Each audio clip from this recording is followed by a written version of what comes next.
Eu passo, então, agora a palavra à Claunara, que eu vou ser mais restrita aqui nos 15 minutos, e para o Sandro também.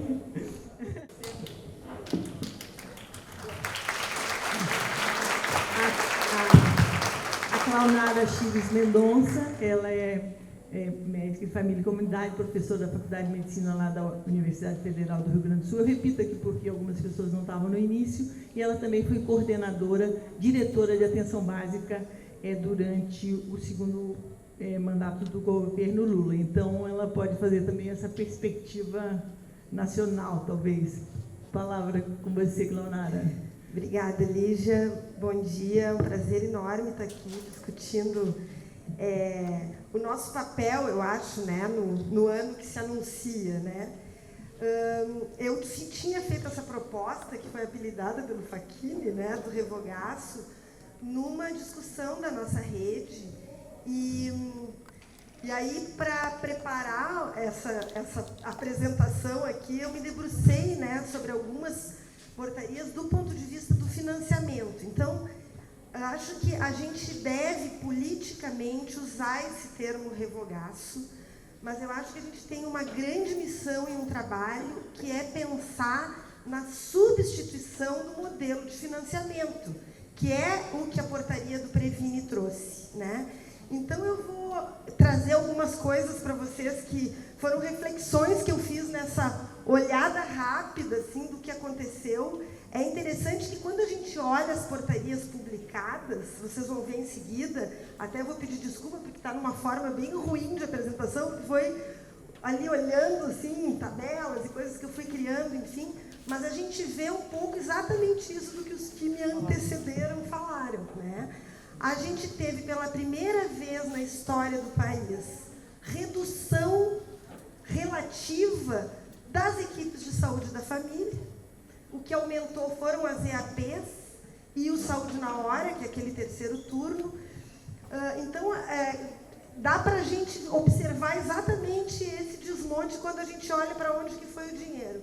E uma das coisas que eu também trouxe para a gente conversar é que a gente, fora, né, do governo, enfim, né, eu como professora, enfim, que sempre dou aula de financiamento da atenção primária, etc., pela minha vivência, eu não consegui entender como que o Previne tinha sido aprovado pelos municípios, como que os conselhos municipais não tinham prestado atenção nisso, que ia ter menos recursos, né? E eu fiz essa reflexão, eu quero dividir um pouquinho com vocês, porque eu acho que eu entendi um pouco de porquê isso, e que eu acho que é o que a gente precisa mobilizar, né, para o ano que vem. Então, usando o mote da enfermagem, agora que a Conceição falou, da manhã se vai ser outro dia, eu estou falando que 2023 vai ser outro ano, né? Vamos lá. Eu que tenho que passar, né? Bom, eu quero começar agradecendo as soteropolitanas da rede, a Rosana e a Guadalupe, que estão aí. Agradecer os votos da Bahia, na verdade, em nome de vocês, porque essa série histórica é baseada, né, no material delas, e eu queria começar colocando essa coisa que é impressionante, que até não é normal os governos trocarem logos, né, fazerem suas próprias logos e tal. Mas no caso da saúde da família, até o nome foi trocado, né? É Saúde em Família. Então, eu acho que é isso que nos cabe, né? Assim, a gente tem uma política nacional com muitas evidências. Eu acho que a rede e o nosso esforço sempre foi de provar que a gente estava no caminho certo, que a gente tinha um modelo exitoso, né, e singular para o nosso país e para as nossas necessidades. Então, acho que essa intransigência da gente defender esse modelo, eu acho que isso tem que fazer parte sempre das nossas conversas, né? Eu esqueço. Isso aqui é o primeiro gráfico, nós vamos falar de financiamento, né? Então, assim, isso era como eu usava, né, quando eu estava no Ministério. Por que eu acho importante, assim, porque às vezes a gente, não sei se tem um vermelhinho aqui, mas assim, eu fui diretora aqui, assim, né? E essa curvinha ascendente, só quem viveu é que sabe. As né, para a gente colocar 2 bilhões, que foi o que a gente colocou a mais no PAB naquele momento, né? Vejam que depois lá adiante tem um pouquinho de novo, um crescimento ascendente, já eram os mais médicos, né? Mas, de fato, quando a gente compara os recursos da saúde da família com a média e alta complexidade, a gente está longe dos 40 bi, né? E é isso que a gente precisa chegar, né? Isso aqui foi ainda no governo Dilma, como é que era o orçamento, né, em termos de bilhões ali, e depois como ele foi apresentado, né, pelo Dirceu, que era uma pessoa lá do Ministério que trabalhou isso, eu não sei agora onde é que ele está, mas enfim, até eu achei que ele podia estar aqui, mas que depois vocês vão comparar com a do próprio Ministério, que é esses 20 bilhões divididos, né, entre as diferentes políticas. Então, a gente tinha o PAB fixo, o PAB variável, que eram as equipes, os NASF, saúde bucal e agentes comunitários, os 2,7 bi dos mais médicos, o pagamento por desempenho da PIMAC, as obras e equipamentos, que também foi subversivamente ali, substituída pelas emendas parlamentares. Isso é um ponto, eu não vou entrar aqui nesse detalhe, eu vou discutir mais o PAB, que eu acho que é o que compete, mas assim, só nessa questão do orçamento, que eu chamo de tijolo e cimento, né, que quando a gente conseguiu colocar recursos de construção de unidade básica no programa de aceleração de crescimento, a gente usou as pesquisas que nós tínhamos, de vários pesquisadores aqui presentes, que mostravam as casas alugadas da saúde da família, a falta de infraestrutura. Então, era baseado em evidência onde que a gente precisava botar o dinheiro, construir a unidade e reformar.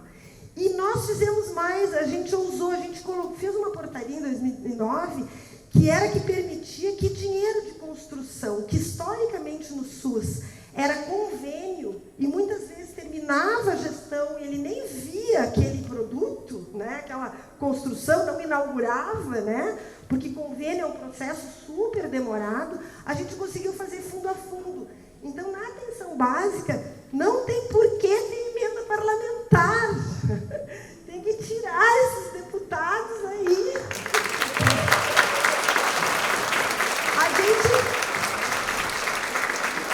A gente sabe onde precisa, o gestor municipal sabe, os gestores estaduais deveriam saber e apoiar, né? E não tem por que a gente perder recursos, né, nesse lugar aí da construção. E aqui a forma como o próprio Ministério apresentou, mas são basicamente os mesmos valores que eu me referi antes. O que eu acho que a gente precisa se concentrar? A gente sempre teve muita crítica de que o modelo do PAB, o financiamento da atenção básica, era rígido, né, que não era flexível, enfim, e que isso atrapalhava a vida dos gestores municipais. Na verdade, eu não entendo como rígido, eu acho que ele tem vários componentes, eu acho que ele é formado de uma forma que possa garantir as diferenças regionais do país, né? Então, eu queria chamar a atenção, eu distribuí aí os bilhões daqueles 20, né, de que é esse formato que eu acho que a gente tem que se debruçar de como que a gente vai, então, substituir, né, essa forma do que está hoje no Previ. Depois eu vou voltar aí, mas, enfim. Aqui está o que teve fim, né, com o Previne Brasil, né, a questão do cadastramento, da captação ponderada. E aqui, ó, é que eu queria explicar isso o que aconteceu, por que os municípios receberam mesmo mais recurso em 2020 e depois em 2021, mais ainda por causa da Covid. Vocês vão ver, eu fiz uma lista de portarias, os recursos da Covid foram um negócio assim, a gente não sabe o que aconteceu. Tinha a portaria de credenciamento e o dinheiro, e umas coisas completamente, não tinha lógica populacional, não tinha lógica de serviços. Foi uma coisa que não... Talvez a gente não consiga, nesses meses, antes de começar o ano, a gente se debruçar sobre isso e entender. Mas, rapidamente, aquele 5,1 bi do PAB fixo, que é o recurso demográfico, né, que todos os cidadãos brasileiros representavam R$25 ano, em média, no Fundo Municipal de Saúde dos seus municípios. Quando tu muda isso para captação ponderada, essa, que é pagar um pouquinho mais para o idoso e para a criança, de população cadastrada, os 60 milhões de brasileiros que não estavam nos cadastros, esse recurso desse PAB foi para os municípios que tinham cadastro. Então, basicamente, os municípios que tinham saúde da família receberam o dobro do PAB fixo. Né? Então, essa é a minha explicação, né? Eu acho que a gente vai debater isso, e é importante a gente refletir se essa é uma explicação, né? Porque a gente não tem hoje a representação do gestor municipal, mas eu acho que a gente precisa se aproximar, né, com os COSENs, enfim, para a gente refletir sobre qual seria o novo modelo. Então, essa discussão também de quem que está financiando, né? As políticas nacionais, tripartites, e a atenção primária é uma delas, quando a gente iniciou, a gente sempre tinha uma perspectiva de que 50% do seu custeio fosse federal. Nada mais justo, né? É quem mais arrecada, né? E isso hoje está completamente revertido, né? Os municípios assumiram 70% do financiamento da atenção básica, né? Então, talvez seja aí, né, essa mudança que a gente precisa retomar, né, o custeio das equipes em 50% pelo Ministério da Saúde, até a gente chegar nos 40 bi, que não vai ser no próximo ano, né? Bom, isso aqui é tirado do e-gestor lá do cadastro, só para mostrar isso que eu falei para vocês, porque a gente ainda tem um problema que é o registro das equipes, a gente perdeu isso, né? Mas, para mostrar exatamente isso, que a gente tinha, em 2020, 43.286 equipes de saúde da família, e em 2022, agora, a última delas, a gente tem 47.629, ou seja, se a gente for pensar no crescimento da população, a gente tem mesmo uma redução relativa. Então, as 51 mil equipes, que é hoje o que se anuncia, elas são basicamente formadas por EAPs, que é aquela que pode ter qualquer carga horária, e, inclusive, no Saúde na Hora, que é essa do terceiro turno, também não precisa ter o profissional ali o tempo inteiro.